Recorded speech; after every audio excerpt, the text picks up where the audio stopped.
আসসালামু আলাইকুম রহমতুল্লাহি বারাকাতু। সম্মানিত ভ্রমণ প্রবাসী ভাই এবং বোনেরা, আজকে আমি এই মুহূর্তে আছি মালয়েশিয়ার কুয়ালালামপুর এয়ারপোর্টে। আমরা 22 তারিখে আসছিলাম, আজকে বাংলাদেশের উদ্দেশ্যে রওনা দিব কিছুক্ষণের মধ্যে। তো আমি আজকে মূলত ভিডিওটি করার উদ্দেশ্য আপনারা যারা মালয়েশিয়াতে ভিজিটে আসার জন্য চিন্তা করতেছেন অথবা মালয়েশিয়া নিয়ে আপনাদের জানার অনেক তথ্য প্রয়োজন, তাদের জন্য আজকে মূলত এই ভিডিওটি। আপনারা যারা আমার ফেসবুক পেজ এবং ইউটিউবে সংযুক্ত আছেন সবাইকে ধন্যবাদ জানাই, এবং যারা আজকে নতুন আমার এই ভিডিওটি দেখবেন অবশ্যই আমি রিকোয়েস্ট করবো আপনারা শেয়ার করে দিবেন। আশা করি আপনাদের যাদের প্রয়োজন তারা এখান থেকে মূল বিষয়গুলো ইনশাল্লাহ পেয়ে যাবেন।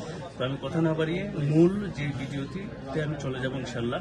আপনারা যারা মালয়েশিয়াতে ভিজিটে আসবেন, প্রথম বিষয় আপনারা যারা ফ্রেশ পাসপোর্টে আসবেন অবশ্যই চেষ্টা করবেন যেন ফ্রেশ পাসপোর্টে না আসা যায়। কারণ আপনি বাংলাদেশ ইমিগ্রেশন থেকে অনেক হেনস্থ আপনাকে হওয়া লাগবে, এবং দ্বিতীয়ত আপনি যখন মালয়েশিয়াতে আসবেন সেই ক্ষেত্রেও কিন্তু আপনাকে অনেক হ্যারাসমেন্ট করবে।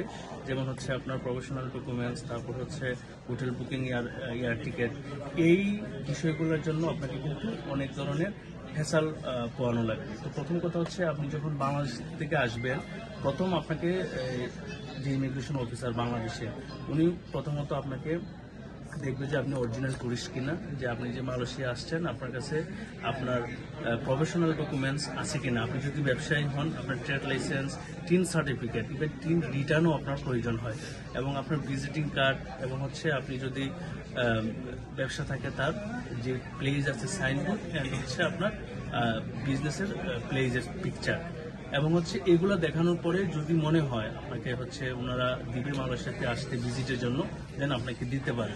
তো অবশ্যই আপনারা বুঝতেছেন যারা বাংলাদেশ থেকে আমরা আসবো অবশ্যই এই বিষয়গুলো অবশ্যই মাথায় রাখার চেষ্টা করব। এবং মালয়েশিয়া আসার পরে আমরা যেই বিষয়টা দেখলাম, ওনারা যাদের ভিজিট করা আছে এবং যাদের সাদা পাসপোর্ট, আমাদের বাংলাদেশের পাসপোর্ট দেখার পরে ওনারা আলাদা নিয়ে বিভিন্ন কিছু জানতে চায়, এবং সেম বাংলাদেশের যেই বিষয়গুলো আছে ওই ডকুমেন্টসগুলো ওনারা দেখতে চায়।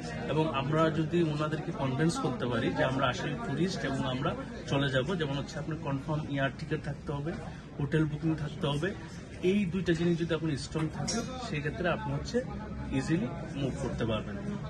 এবং যারা আপনারা মালয়েশিয়া সহ বিভিন্ন দেশে ভিজিট ভিসা নিয়ে আপনাদের জানার আগ্রহ আছে, আমাদের অফিসে চলে আসতে পারেন। সবাইকে ধন্যবাদ, সবাই ভালো থাকবেন।